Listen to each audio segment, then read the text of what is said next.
I need to know everything, who and the what and the where, I need everything. Trust me, I hear what you're saying, but act like it's new what you're telling me. I'm curious, George, I hop in the Porsche, 5 and a horse, I'm ready for war, I'm coming for throats, to turn to a ghost, I need to know everything.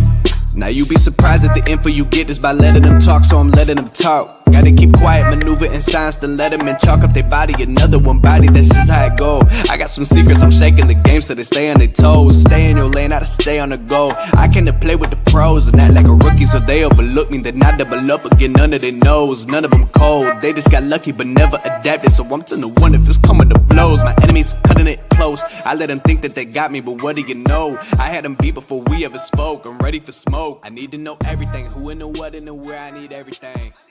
Trust me, I hear what you're saying, but act like it's new what you're telling me.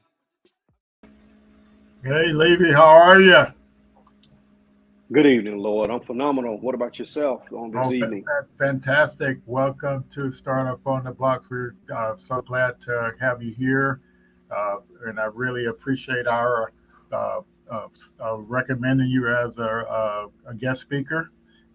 And we definitely appreciate him and First Bank for all the support they do for Startup on the Blocks. Yes. So yeah. First, our we'll take just a couple of minutes to kind of get the audience familiar with Startup on the Blocks. I'll try to get through this as quickly as possible here. And so we're just all about helping founders on their journey building their startups. So we support the ecosystem by hosting these events and helping the founders learn about other people that are in the ecosystem like yourself, and also we do the pitch competitions to kind of help lure more people into the startup world, and it's just a great opportunity for economic development and helping Hmm. founders go from an idea to a viable startup.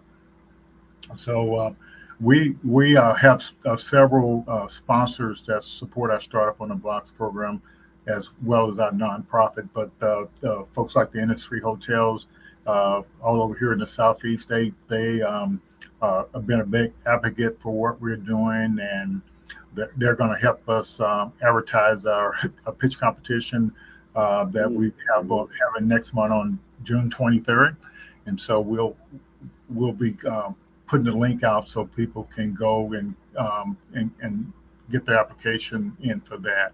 So they upped the party a little bit this time. We're going to be able to do a $5,000 pitch competition. So we Fantastic. should be able to get some good money into founders' hands to kind of help them with what they're doing. So we also partner with the Gulf Coast Minority Chamber because we're trying to serve founders of color and as many founders out there with and help them become available um, for have them become aware of the opportunities out there for founders of color. Yeah. So we're in Libya. We hope to partner with your a minority, I mean, Black Chamber over there as well, and kind of get them connected to your members connected to some of these opportunities. I think that'd be phenomenal. Yes. Yes, yes. Yeah, we also partner with the Pensacola Chamber, and they offer a free membership as well as the Minority Chamber offers a free membership to Hmm. the first prize winners about in our pitch competition. So we're very grateful for that. We also partner with the Small Business Development Center. They're a big partner of ours. We help refer people to their services, and they provide us services as well. Bantucola is our Black Business Directory. Do you all have like a directory over there in Mobile? We're actually building it through the Mobile Black Chamber and also the City of Mobile. They're in the process of building one as well, Oh, along with the fantastic. Mobile Chamber. So we have about three different entities who are working to make sure that we compile a very in-depth and intricate listing of all of our Black-owned businesses in the city and also in the county of Mobile. Okay. Yeah, so over here, you can, and I think Bantucola is open to everywhere, but you can definitely go to bantucola.com and kind of find out some Mhm. of the black businesses over here in Northwest Florida. So that's Great, actually a big help. So great. yeah, Gulf Power is one of our major sponsors of our. They're now, of course, Florida Power and Light. They're a major sponsor for our nonprofit and also for our Startup on the Blocks program as well. And the first hour, he and Jerome over there in in Alabama and Mississippi, they're been a great supporter of our nonprofit and Startup on the Blocks. So yeah. Very good. Very good. They are most definitely great community partners, definitely for the Black Chamber here in the city of Mobile as well. So definitely applaud them and also all of your sponsors and supporters as well. Yes. Definitely great applause to all of them. Very good. Fantastic, fantastic. And I think a lot of the black businesses and minority businesses and other businesses may not be aware of the first and what they do to support small business. So we just want to make sure people are aware of those opportunities. Real quickly here, this particular chart, there, like the startup ecosystem, it has a lot of resources over here on the right, a lot of programs that can training, funding, just so many different things that help folks at the idea stage, or that when they're just thinking about an idea, all the way to when they're have launched their business and also trying to scale, and also with even exiting out of their business. So there's so many resources. So we try to look at all these founders over here on the left, people with ideas, people that are building a startup, people that have a business that you wouldn't necessarily call a startup. When I say startup, I mean somebody's trying to build a business model that works and launch it, and that product market fit, and that product customer fit, and grow their business. And by the way, we also work with nonprofits as well, because there are a lot of programs out there for nonprofits. There are even accelerator programs out there for nonprofits, and so that's what's so kind of great about that. So the challenge is that all these programs over here on the right, most of them you have to put in an application form. And so you have to be able to articulate your business idea clearly and concisely in order for you to take advantage of their program. And so what we do in the middle, we try to introduce people to all the training to prepare you to do that. And we also have the Lean Stack platform that actually teaches you specifically how to do that. And so that's where we come into the whole ecosystem. We try to make the ecosystem more inclusive. We also have a playbook, so folks that don't participate in our program directly, we tell them what the playbook we use in our program, so they can actually go out there and use it themselves. And that's what this playbook situation is here. So we literally follow. This is what we follow right here. Excellent. And we leverage a Lean Stack program. And Ash Maurya, he invented the Lean Canvas, and he's kind of like one of the leading experts across in the world that knows about building a startup using the Lean Startup methodology. So that's the training and the program we use, and we open that to almost anyone that wants to learn this methodology for building a startup. You have to learn the mindset, and so these are tools that we have, and we definitely like to partner with other folks so they can learn how to train their founders, their business owners, on how to build a viable company. We leverage resource.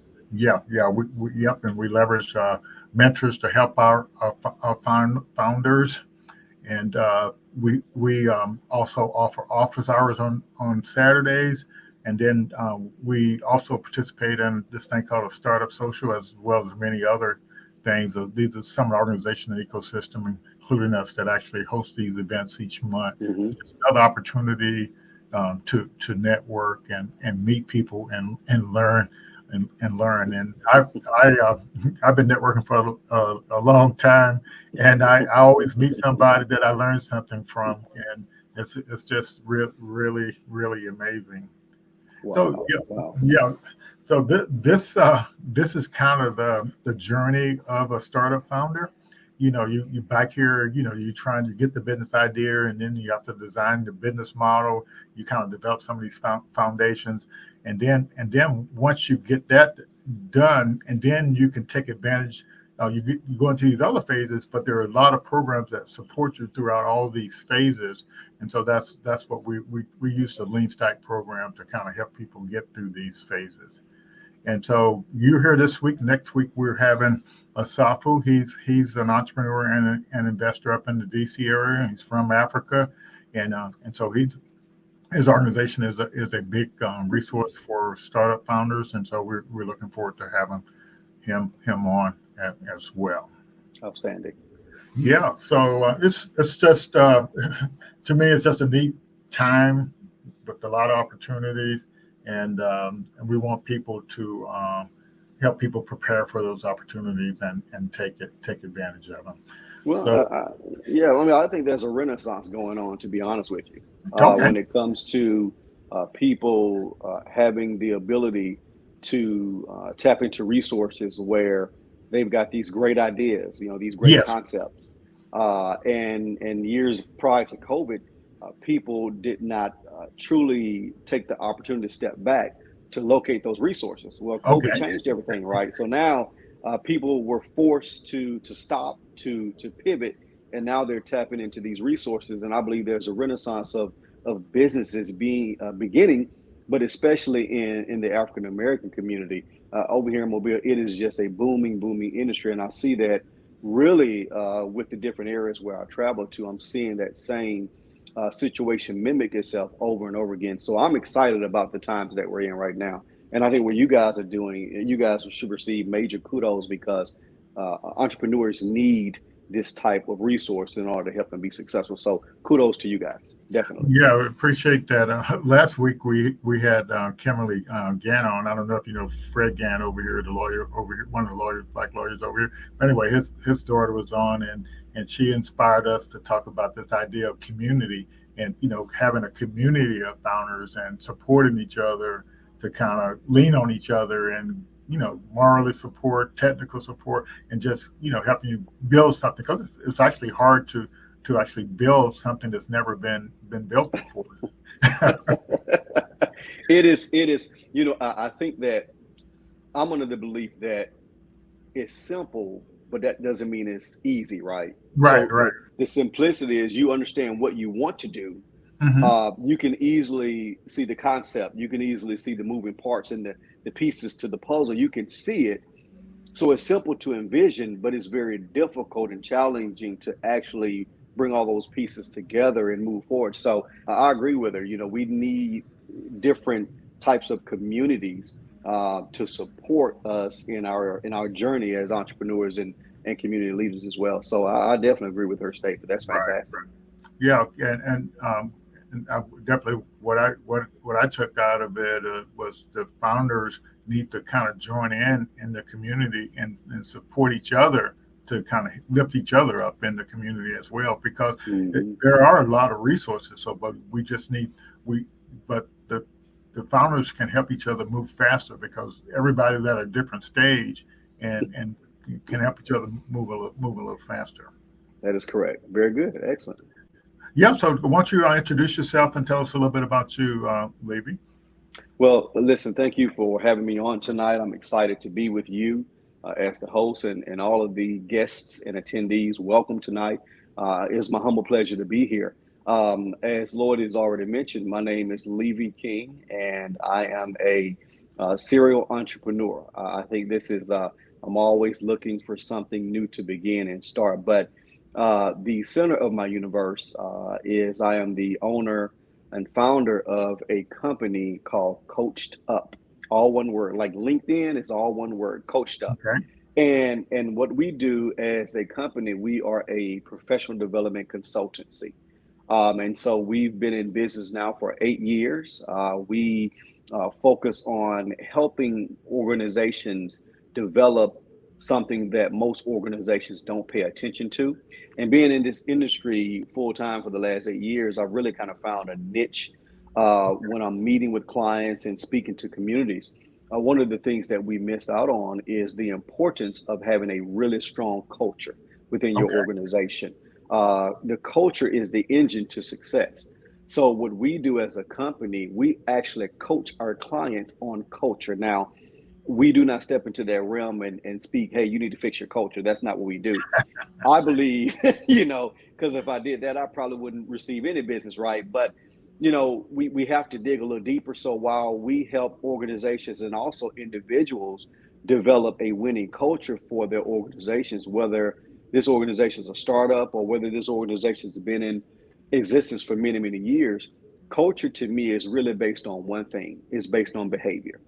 if Okay. if you or your team functions in a manner where you are producing positive behavior, well, it is inevitable that you're going to have a positive culture, right? So it's about behavior. But in order for a person to switch or to pivot to a positive behavior, the way they perceive things must be changed, right? Okay. So when we come in, it's all about your mindset for us as a consultancy. We are in the professional development world, but again, we go a little deeper than that, to be honest with you. So we do that by offering a suite of professional development trainings.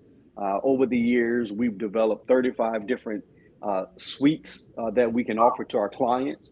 So basically, any person that we actually meet with on a consultation basis, as an introductory basis, um, whatever they're looking for their team, whether it be developing a strong team, whether it be leadership, whether it be workplace behavior, doesn't really matter. We likely have a phenomenal suite of trainings already on the ready. We just tweak it for that organization, whether it's law Okay. enforcement or a law firm. We just tweak it with some vernacular to make sure that we're making that connection. But so 75% of our business is professional development. The other 15 to 20% out there, we do a lot of keynotes. So I am called to do a lot of keynotes, commencements, luncheons, conferences, and things of that nature. And then the remainder of the company is where I develop and I committed to making sure that the company provides some type of philanthropy every year. And so our philanthropic efforts go towards disadvantaged young boys in Okay. disadvantaged communities where we go in and we mentor. We allow them to see what they can actually be, right? Oh, that's Sometimes you got to see it in order to believe it. So yes, we yes. do a lot of mentoring. So that's my professional side of life. That's what I do from a professional side. And so from a community side, I serve on a lot of different boards here in the city and also through the state, probably way too many. I need to learn the value of the word no sometimes, but the one that I'm intrinsically tied to, which you and I spoke to, is I humbly serve as the chairman for the Mobile Area Black Chamber of Commerce. And we're doing things in the city from a Black Chamber's perspective that hasn't quite been done this way. And we're succeeding and we're winning despite other installments of Black Chambers in Mobile that didn't quite make it.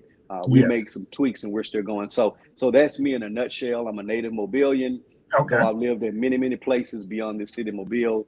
But that's who I am in a nice little bow gift Okay. box for you tonight, Lloyd. So Okay. Okay. But did you grow up in Mobile, and what about college?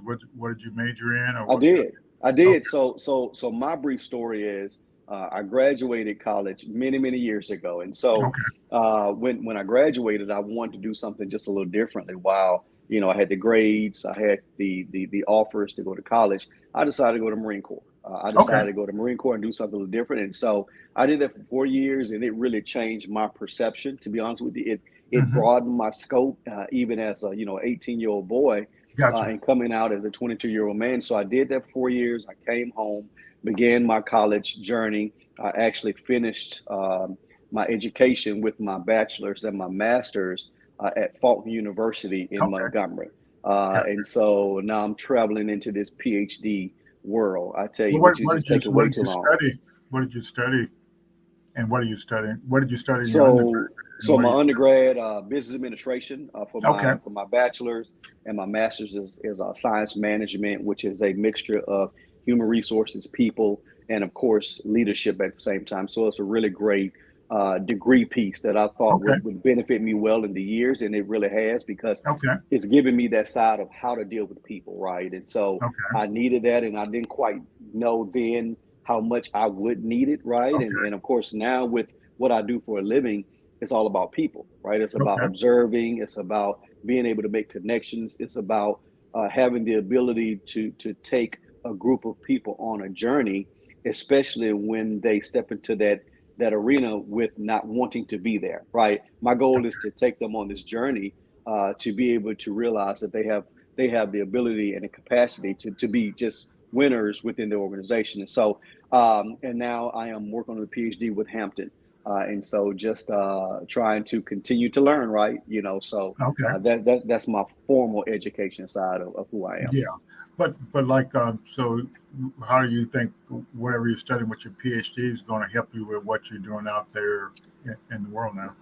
I think it's going to help, to be honest with you. In my industry as a speaker and a trainer, Lloyd, unfortunately, you can be the most prolific speaker on the planet, but people like to see those doctorate letters behind your name. You know what I'm Okay, saying? gotcha, So gotcha, it just really kind of opens up another area, or it allows you to kind of be in front of the line, right? So gotcha. Okay. and again, I think there are things that will help me because things have changed since 2000, since Yeah. 2099, right? So things have changed from an academic standpoint. So those things will help me to be able to add more ingredients and gems to my quiver, so I can make sure that I'm out there being an even better professional, even better community organizer, a better person that gives back to our community as well. So it's still going to help me to expand my brand, right, as well, Hmm. giving me that instant credibility, but it's also going to help me be a more rounded professional as well. So Yeah. yeah, I think it's going to help me still.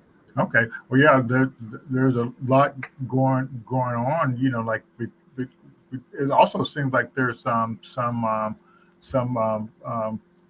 some trinity, in the some overlap between what you're doing with the minority chamber and your business as well, because you're seeing all these businesses in there, and but you can take strategies from both. Yeah, we do it, and what we do as a board, because we are a working board with the Mobile Area Black Chamber. We Okay. All of us contribute. We all put time into this organization to be successful. And so what we did is our board is made up of some phenomenal entrepreneurs from the community. And Okay. so we use our experience to help guide many of our entrepreneurs in our organization. So that has been extremely helpful. And I think it's rare as well because most chambers, we've not gotten to the portion yet where we've got an executive director, so we're not there yet. We're Okay. growing within our own vein. We're not trying to grow too fast. We're trying to make sure that we stay within that curve, so we don't make any issues or situations that may be detrimental to the organization. And Mhm. so but because we don't have that executive director, this board is taking on the responsibility of not just governing the organization, but also leading and doing the work. With that being said, when we're sitting across the table from a budding entrepreneur or a community leader or a high level manager in mobility, and they're speaking to us about the chamber and what the chamber can do, and also they need resources where we have the experience and the knowledge to be able to speak firsthand, but we also have the relationships to connect them with people, not just here locally, but abroad. So it has been a phenomenal connection Okay. that we've been able to make with throughout the mobile community and mobile city as well. So you your board feels that it's its job to support and developing the minority black-owned businesses over there in Mobile. Is that literally what the Well, strategy is? that's part of it. We Okay. we really delineate it down to make it very simple. I am a simplistic person. I believe you don't have to make it complicated for it to be successful.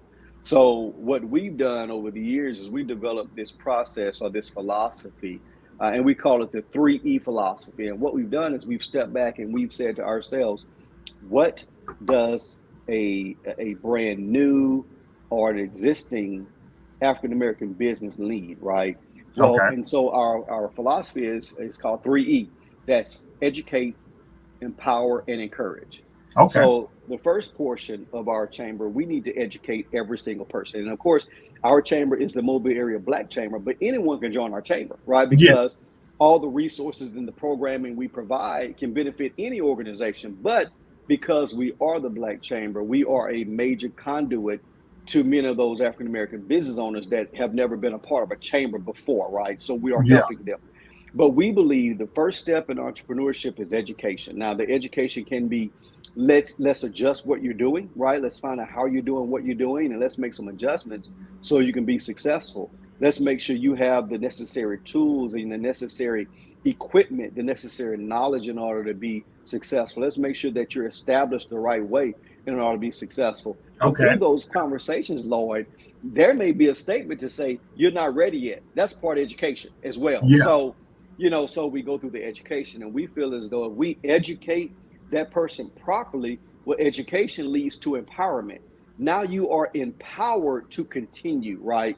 You have the confidence that you need in order to wake up every morning and go out there and provide the service or provide the product that you're offering to the world. So you need that empowerment. And lastly, again, as I mentioned, I've been in business for 8 years. Lloyd, I still need encouragement, right? And so I need that Yeah, encouragement fantastic, because fantastic. you need that. So, and that encouragement does come through the chamber because we do provide that safe space of encouragement as an organization. So while we do many more things on a much deeper, vast level, that's really our philosophy. Those three E's: to educate, to empower, and to encourage. And we do it specifically in that order to make sure that we're helping our members be more holistic and successful entrepreneurs as they journey. Yeah. Do you feel that your members there are have developed or developing a sense of community? That is a it's so I would say yes and no. Okay. Okay. Because it's like anything else. When it's new, there's this level of excitement, right? It's new, and it's going to work for me. But I do believe no matter what you do, no matter what you join, whatever you become connected to, Lloyd, you only get out of it what you put into it, Oh, right? So you've got to be active. You've got to be involved. You've got to be intrinsically tied to any organization that you connect yourself to. If not, you won't see the value. You'll right, think right. that you're spending your money and it's not a reciprocal relationship. Well, it's most definitely reciprocal because as the Black Chamber, we're putting information out. We're providing events and resources and programming and networking, but you've got to come. So, and again, that takes time too, because we're still building our credibility. So we know that as well. But I would say yes on the front Okay, end, but for okay. many of our smaller member businesses, it's been tough on them because again, it's hard for sometimes for them to see the value, right? So that's a yes and no question at the Oh same yeah, time. yeah. Let's say the value is being a member, and being able to connect with people that are on the same journey you're on, and I think that mindset sometimes it's hard for a person to understand, because I remember the kind of history of the chamber, the Black Chamber here in Pensacola, which is now a minority chamber, and being involved with like the Fort Walton Beach Chamber and the chamber over here, it's like especially the Fort Walton Beach Chamber. What I noticed, I would say it's definitely a community. Our chamber here in Pensacola, I would say it's on this road there, and Hmm. and then our minority chamber here. Um, I, I, I think it's probably on this road, but to becoming kind of like a community. But that's Hmm. really the value of the chamber, and that's what I've been. Guess I better start telling people for Startup Box. That's the value of it is you have to connect and participate, and in Yes. order to create more value. Yes. Well, and the thing about us is I would say that we are working towards trying to let people know that we want to be viewed as a community, right? We want that, right? But we have to portray that. We have to project that as well. And so Okay. I will say this: many of our members, and we have a wide range of members that are part of the Black Chamber, from an individual business owner to Austal, right, Hmm. to large organizations with thousands of employees. They've joined this Black Chamber, and so one of the best compliments that I've been hearing over the last year is, and these are large organizations, right, who are Hmm. members of various organizations in the Yeah. city, and they consistently share with me, Levy, it just feels different, and I Okay. love that, right? They're telling me, Levy, when we come, it just feels so authentic, right? When we step into this place, and for me, that is a huge compliment because that's what we want to project. We want you to be able to step into our monthly meetings. Number Hmm. one, knowing that you're welcome first, right? Okay. Number two, knowing that if you're a member, you are valued, right? We appreciate what you bring to the table. And lastly, you can have a seat at the table, right? Because we're not too large where, you know, the table that everyone wants to sit at is just way too small, right? So Okay. so when people join our table, they feel as though that there's some type of connection that, of course, you can get with any organization, but it has specifically been communicated to me that it just feels different. And I think that's Yeah. great, because the one thing that we said we were going to do is we were going to stay authentic to our mission and to our vision, and to our center purpose of, we're proud to call ourselves the Black Chamber. And I've had people tell me, Levy, you guys should consider changing your name. I said, well, when I step off of this board, then that's their decision. But as long as I'm here, I'm gonna raise that banner and say, no, we don't want to do that, right? I'm gonna fight it. But because I think that because traditionally, Yeah. no, go ahead. Go ahead. Well, No. I was going to, I want to, let me add this to the screen here. So this chart here is from, hopefully people can see it, but it's, let me see, can I switch up so you can get a little bit more viewing out of it. But anyway, yeah, and let me see, can I just try to get a little, is that large enough? Can you make any of that out? I can see it. Yes. Yeah, so this is a chart I got today from the Small Business Development Center. They have and this is the reason why I put this up there, because you said the need for a Black chamber, and so this red over here in essence represents minorities, excluding women, but it's mostly Black, and other minorities.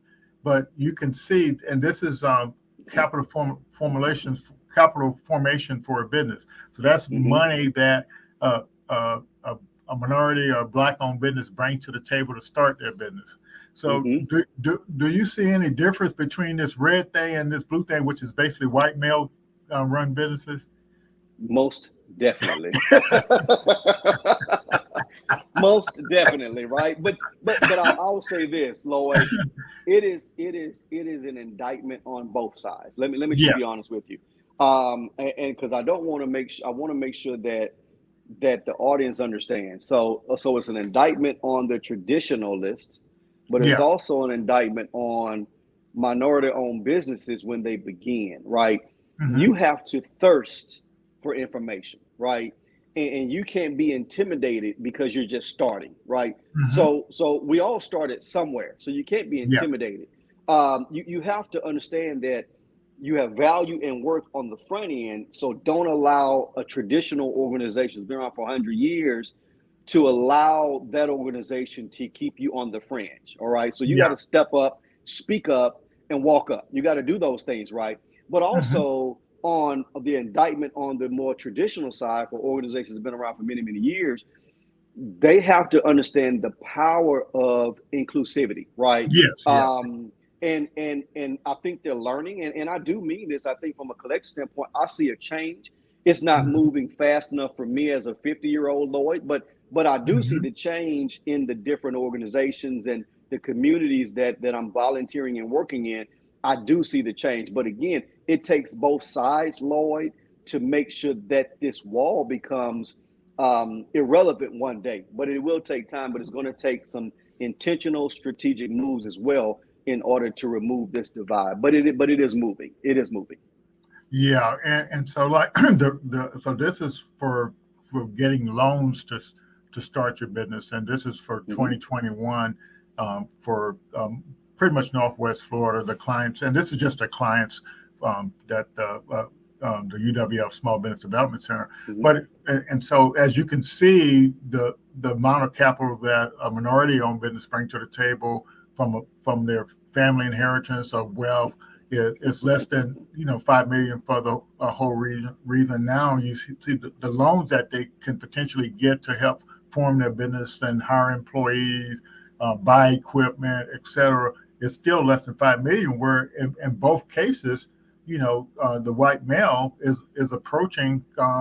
This one is almost 36 million. And, yes. So you see the additional capital that. So and this one in the middle is actually for minorities, including women, and so that's what this chart is. Okay. But when you hear about the wealth gap, this is how it affects businesses. It is. Yeah. I would add to that and say this again, making sure that we all have intellectual responsibility, right? Hmm. To seek, find, and utilize. We all Yes. have that capacity. And so many times what I found with African American business, I'll speak directly to that, is you have Mhm. to decide early, Lord, either you want to own a business Yes.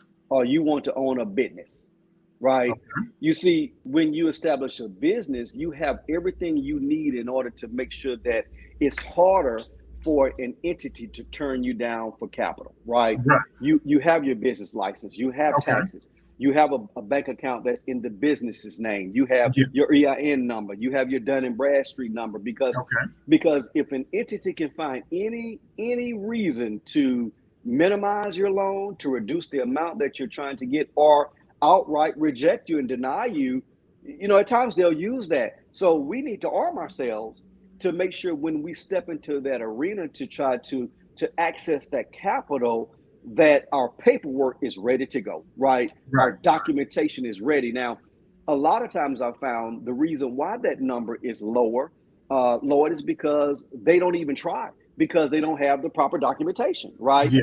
Or it's to the fact of, why does the institution need to know all my business? Well, they need to know that you have the capacity to pay this money back. So they need to know this information. So while again, I do believe that there is a wealth gap with African American communities having access to money, right? Yes. Mhm. There is a divide there, but we change that by more entrepreneurs having their documentation ready, Yes. starting those businesses. So, because it's a true fact, people usually hire people that look like them, right? Yes. So, the more African American entrepreneurs we have, the more job creation for African American we'll ultimately have as well. But you got to start off right. You got to start off in a proper manner in order to change the way we're doing business.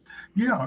And so that so just like like when we were talking about the loans there and going after that funding, to kind of capitalize your business.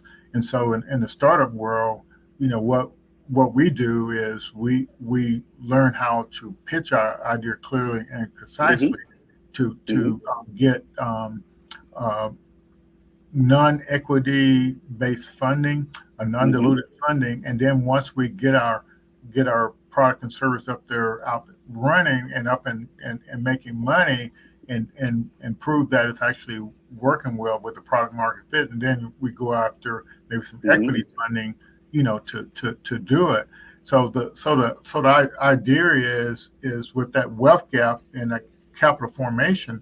So what we try to help people understand with Startup on the Blocks is that you can there are funding opportunities out mm-hmm, there. And so like I'll just give you an example here. I had this one in the newsletter today, and I just came across it today, and it's like this is a program for women, and it's like and it wants equity, but it's 100 grand to kind of help you move mm-hmm, forward with mm-hmm, your business. And then like let's see what else I have here. This is Chick-fil-A has a program for nonprofits, to kind of get them up mm-hmm. and running to build capacity. Yes, yes. Disney has an accelerator program, and I'm not sure what this one kicks off with, but these are current opportunities that are available now to kind of move out there for Mm-hmm, for founders. Some mm-hmm, of these are for founders of color, some are for Hispanic founders, and so on and so forth. So, but what we try to do is prepare people. So, like it's just like when you get your paperwork together to go get a loan, you want to get your paperwork together to apply for to be a part of the Disney Accelerator program. And so mm-hmm. Exactly. they're not necessarily going to ask you for any bank statement, but they Of are going to course. ask you about all this traction that you potentially have, or what is your Mm-hmm. what is your business model, and how viable it is. And Correct. so that's kind of the so what I kind of communicate to people too is you have to become a known commodity in the Mm-hmm. startup world. Mm-hmm. See, and you become a known commodity by participating. If you're out there working on your startup by yourself, you're not a known commodity. But when you come into the ecosystem, people see you working on your idea, and they see Very you much. making progress, and then that's your credit that actually gets you referred to a Disney program or a Amazon program or a Google program, and so that's kind of what the difference is. So what has happened is that these corporations Hmm.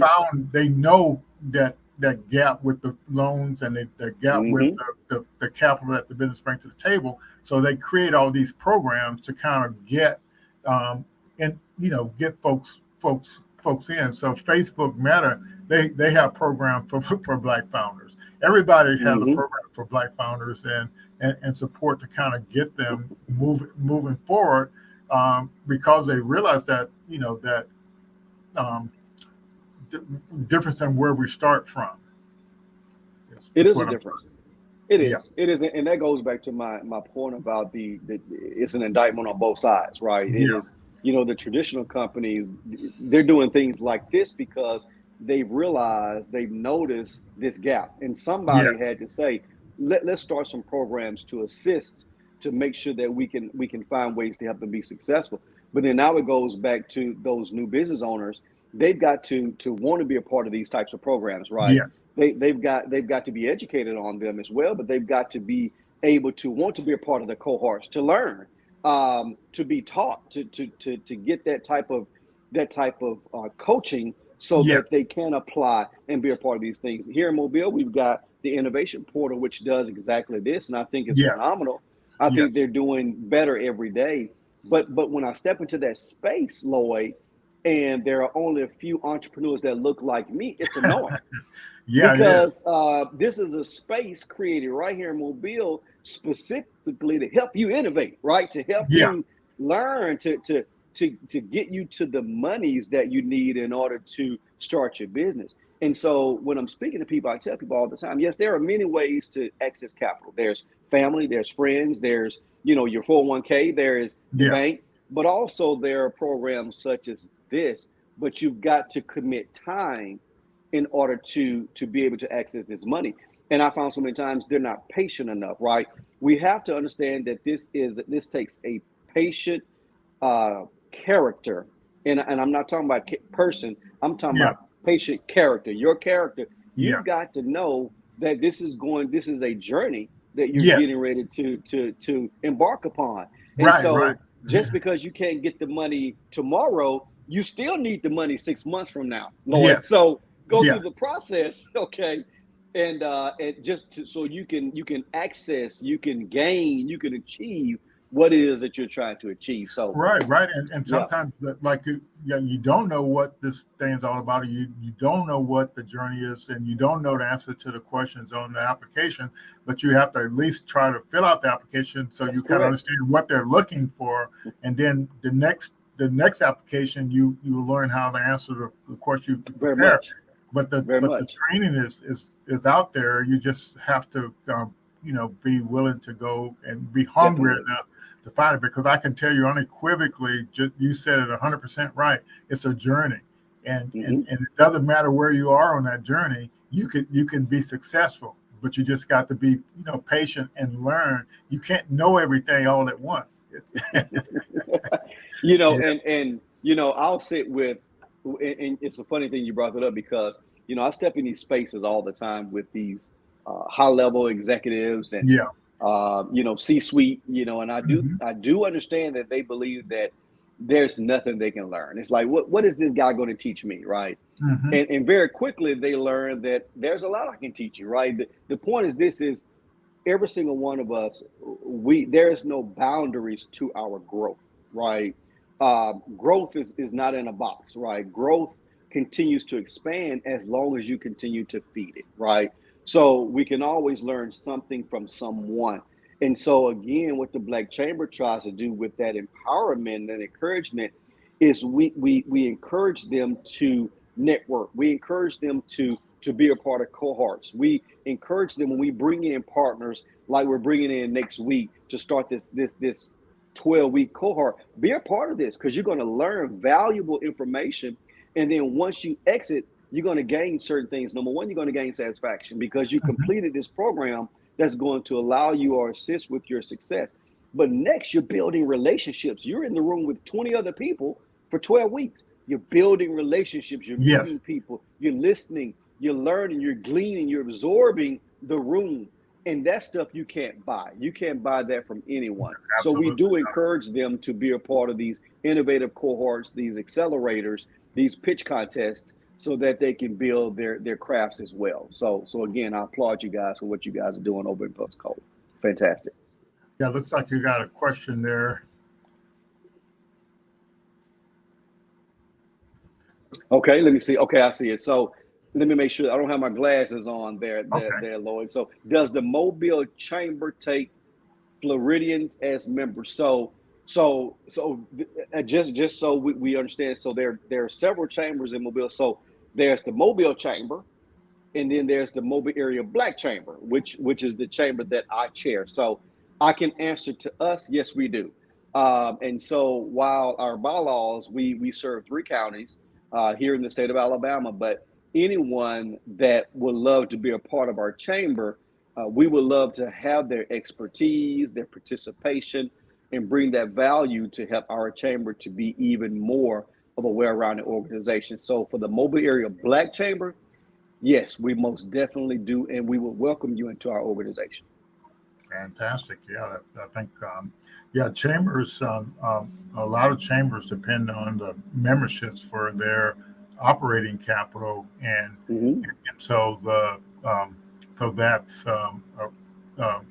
so they're not going to really turn down any memberships if they get away. I would hope not, Lloyd. I would hope not, right?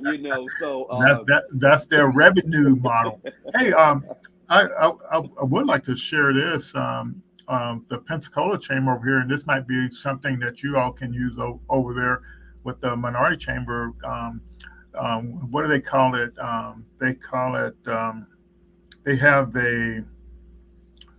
I can't even think of the name of it, but it's got a name, but it's a campaign that they do at the beginning of the fiscal year, and what they do is they lay out all their activities for the whole year, hmm um, and then how many sponsorships, how many tables you want to buy, and they have a whole list. And you go on the website and you buy. So it's called a total resource campaign.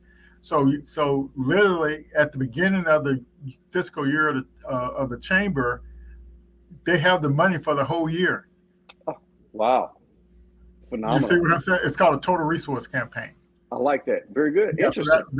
that's a strategy, and so for what happened when COVID hit back in 2020, that was our first year doing a total resource campaign, and yeah, Quinn is on, and yeah, yeah, he's one of our startup founders, but he also works down there at the chamber, and but we we had already collected all our funding for the whole year, so COVID didn't affect us. That's fantastic. That's So fantastic. I love that. yeah, so Quinn, yeah, he can probably give you some more details, Great. but yeah, but that's the thing that's like a business model, a revenue model that Yeah, you can yeah, it use is. Well, to, and one of the things that we did as the Mobile Area Black Chamber is this: we wanted to ensure that we were a viable organization, right? Mhm. And so early on, this board made a decision that for the first 2 years, we were only going to try to gain revenue through membership. Okay, We wanted to prove to ourselves that it can be done, right? yes, Because we are a membership organization, right? yes, And so right now, our financial stability is fantastic. And up okay, until today, there's only been a few $1,000s that have come to this organization outside of membership. okay, There's some money that we were in the mayor's budget one year, yeah, and then one of our county commissioners gave us an allocation, but it is only a small percentage of what we have on hand. So I said it to say this: you can build your organization but you need to be able to prove to yourself as Yeah, a business owner that you can bring in customers, right? yeah, That you can bring in the revenue that you need in order to sustain your organization. Because if federal funding, for whatever reason, disappeared, the yeah, only thing you can lean on is your customer base. And yeah. you need That's to have a exactly track record that you can do that, right? right. Hmm. And I'm just sharing that as general knowledge. So we've proven to ourselves that if we don't receive funding from anywhere else, we know that we have the credibility to be able to encourage our members to join and to remain with our organization. So that's just a little side note that I wanted to share based on the Black Chamber here. Yeah, and so the one other thing I wanted to mention here, what just so there, and I don't know how many people are aware of this, but you know how like with there's all these national certificates for all these different occupations, and so there is a national certificate for entrepreneurship and small business. And so when I look at the curriculum for this ESB thing, it's exactly the same as what we teach in Mm-hmm. Lean Stack stuff and all these accelerator programs I participate in. But you can actually get a certificate of Mm-hmm. entrepreneurship and small business, and make sure you know all the principles of actually running a business. 'Cause sometimes I think we take for granted that that people know how to run a business. I agree with you. Yeah, Yeah, definitely. yeah, and so so these resources are out there to support Black founders, minority founders, and all founders. Is you don't automatically know how to run a business, and so you may want to run a business, but you need to learn the best practices Yes, you for do. doing so. Yes, you do. Definitely. Very Yeah. good. Yeah, and that's I think that's a really good resource out there. So like so what actually made you start Coached Up? Necessity, Okay. to be honest with you. I started the company back in 2013, 14. Hmm. Yeah, 14. And in 2013, I had a car wreck. And so Hmm. during that time where I couldn't work, I mean, I was just sitting one day and I'm thinking to myself, the organization that I'm working for, I'm helping that person make millions and millions of dollars. Yeah. And I was a high end valued team member. So with my absence, it was affecting the growth of the organization. And so, Yeah. but as I sat there for those several weeks, I'm thinking, if I can make half for myself of what I'm making with this organization, why would I not do that, right? Hmm. And so I just decided to say, listen, we're going to step out on faith here. We're going to do this, and I've not looked back. Now, of course, that first year was painful. It was humbling. It Yes. was debilitating, right? Yeah. Because at that time, I thought that the doors were going to fly wide open, and people were going to flock to Coached Up. Well, it Yeah. didn't happen that way. So, Hmm. again, I had to refocus, and I had to reset my reality meter, right? That's what I Okay. had to do. I had to reset my reality meter to understand that, hey, be patient, but also make sure you plan properly, okay? Plan properly, be patient, and keep working, right? And it will come to you. And so as I continue to keep moving forward, the brand began to expand. The reputation of the company began to expand. The environment that we created for our sessions that we provided, our deliverables to our clients, began to build a fantastic reputation, and we just began to soar. But Hmm. the reason why I started the company is, again, because during that time that I was hurt after the automobile accident, I saw that this organization truly did not value me. And I'm Wow. thinking to myself, Lord, why am I giving, 60 hours a week, 70 hours a week to an organization that doesn't value me beyond my productivity? You know what I'm Got saying? So I had to, at that point, make a decision to say, if you're going to do it, now's the time to do it. it. Okay. But again, I had been speaking for years. I had already been a certified speaker, so I already had the foundation Gotcha.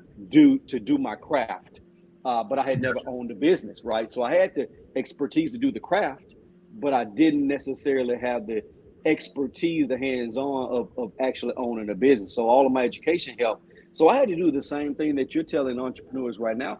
I had to sit down with some mentors, which is an invaluable, priceless, crucial ingredient to anybody that wants to start a business. You need to have a mentor, Okay. somebody who's been in this industry for years of entrepreneurship. And so when I did that, they helped me understand my plan, right?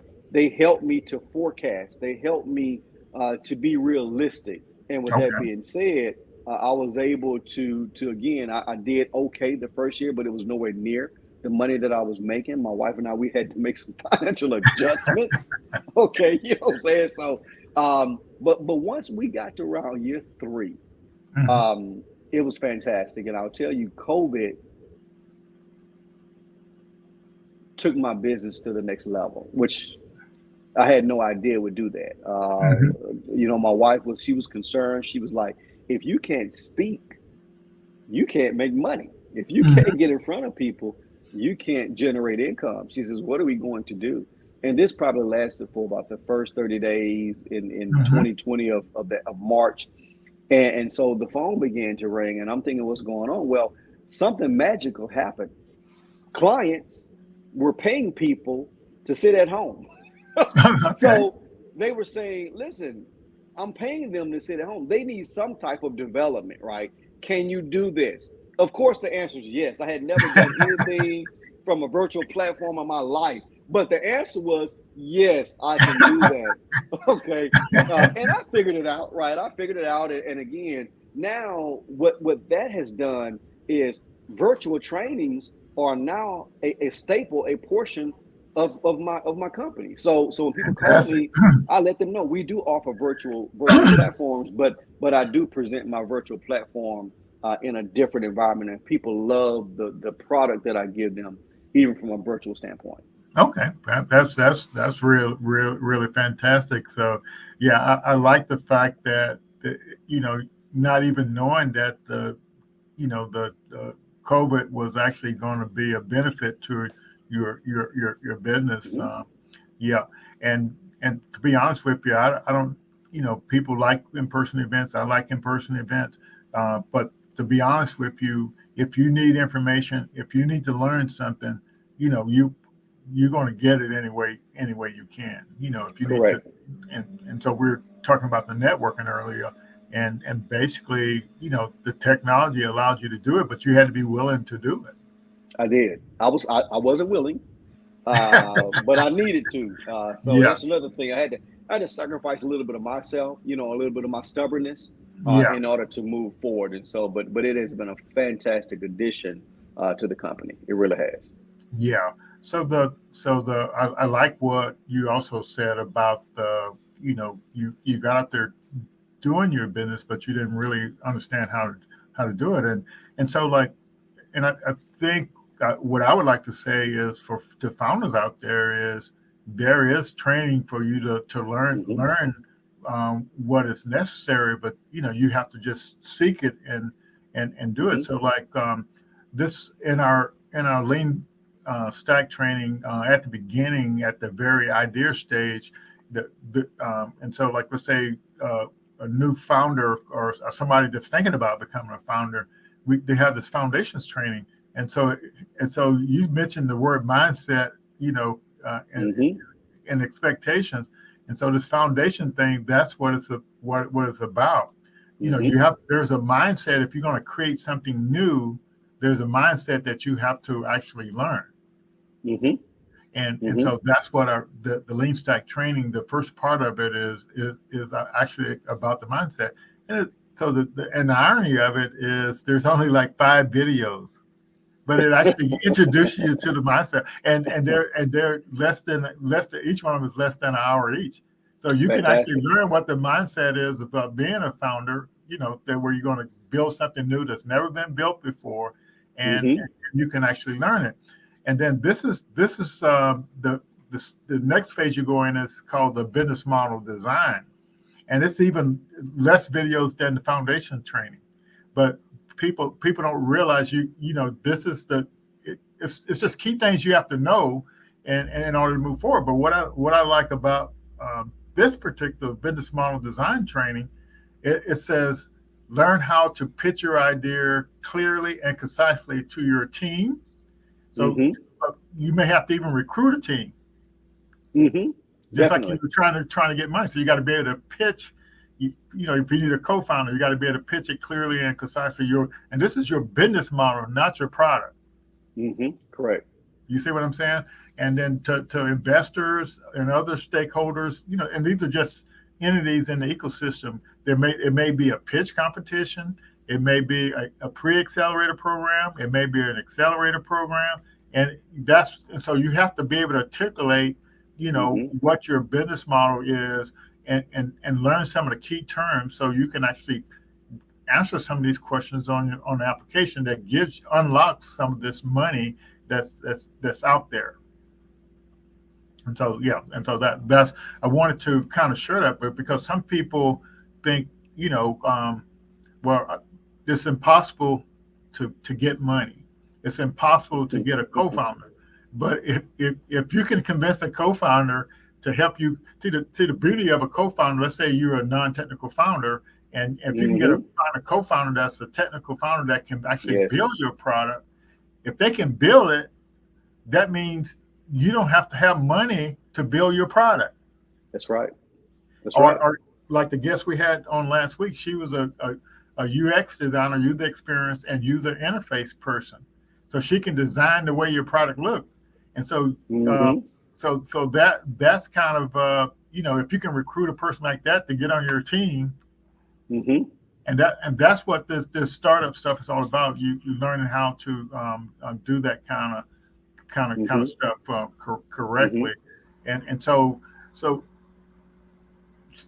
as far as your coached up business, do a lot of times do you run into clients that's trying to increase their revenue, or what are they generally? Are they stuck on something, or the business model is not working right? So, or are they just in motivation? No. Again, most of my clients call me because they have a problem. Okay. Right? And the problem is never revenue. The problem is always productivity. The problem is always which no matter what we do, no matter who we are, at the end of the day, we should want to be productive. Yes. We should want the people that we employ to be productive. And so my clients call me because they've got a problem. I call clients because I know they've got a problem, right? Yeah. And the problem is trying to make sure that your people are performing at a high level every single day. So when people call me, I'm going to come in and I'm going to speak on a topic that I know that they need after we have a conversation, right? They may say, well, Levy, my people aren't performing well because X, Y, Z. Well, I may say to me, it seems like it's a leadership issue, right? I may ask some intrinsic questions to get some responses that I'm looking for. It may be your leadership team needs to learn how to be better leaders, right? Maybe your leadership team is functioning as managers when they should be functioning as leaders, right? And so I'm going to be able to listen to whatever issue that the client believes they have, and I'm going to make sure that I offer a solution with one of my trainings that will correct that problem for them or begin to correct the problem, right? Because it takes time to go in and build a team, right? It takes time to go in and develop leaders. It takes time to go in and deal with workplace behavior. Once per year won't fix it, right? So we have to understand that this should be a consistent visit to allow me to be able to help develop the culture that you need to develop within your organization. Yeah. So like with you mentioned COVID impact your business. So and it caused you to have to start packaging some new product or service. I'll let you go after this question. So since COVID, have you found a way to scale your business out to more people just based on this new packaging you had to do your product or service?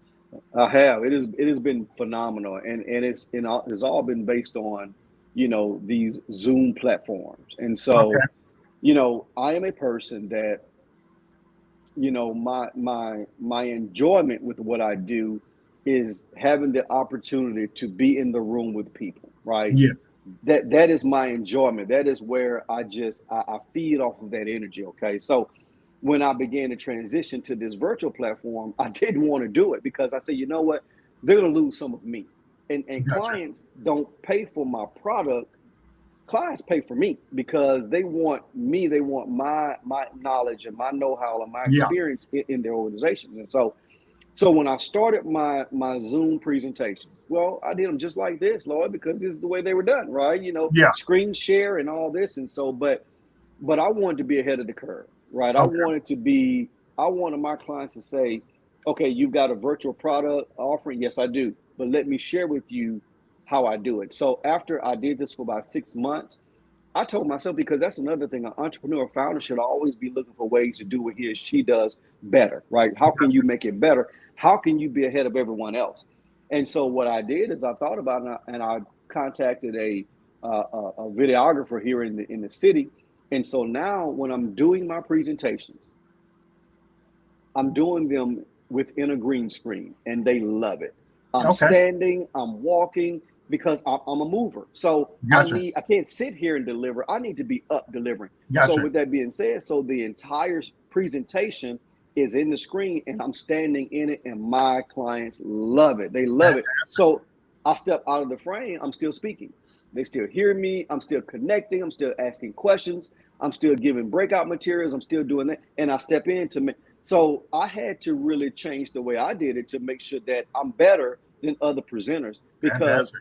even though that client may be in Washington State, they still deserve to have that same environment that I produce for my in-person clients, Okay. right?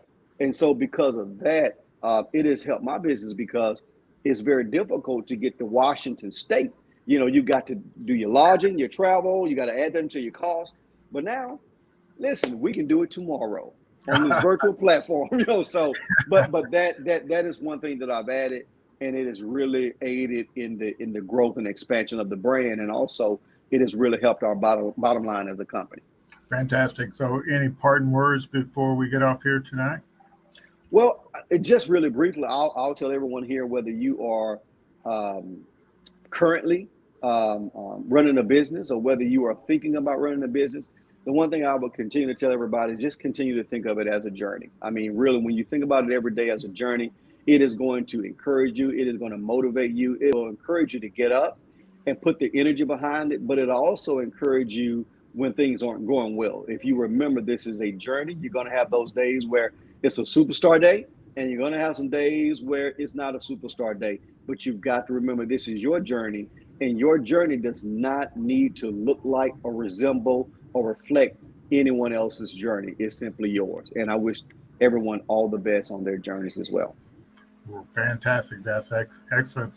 Well, if the audience, I'll give you just one last chance to ask any questions if you have any. But Levy, you did a great job, and I really appreciate having you on. That's you really do have some best practices, and I'm pretty sure some folks are going to want to connect with you over here in Northwest Florida. So we're here to help you do that, and get your part of what we got going on over here as well. Well, Lord, thank you for the invite. I appreciate the opportunity to join you guys' platform tonight. I really appreciate and like what you guys are doing. Continue moving forward. And to all of the attendees, thank you guys for listening to me pontificate. I do appreciate it, and I wish you guys all the best as well. Okay, yeah, and I put the link up there for our event next week. We have a Safu. He's going to be joining us and to help the founders on their journey. I like that journey thing because it is a journey. And Keisha, we thank you for participating and in the event. And all righty. So thank you all. We'll see you all next week. Very good. Take care.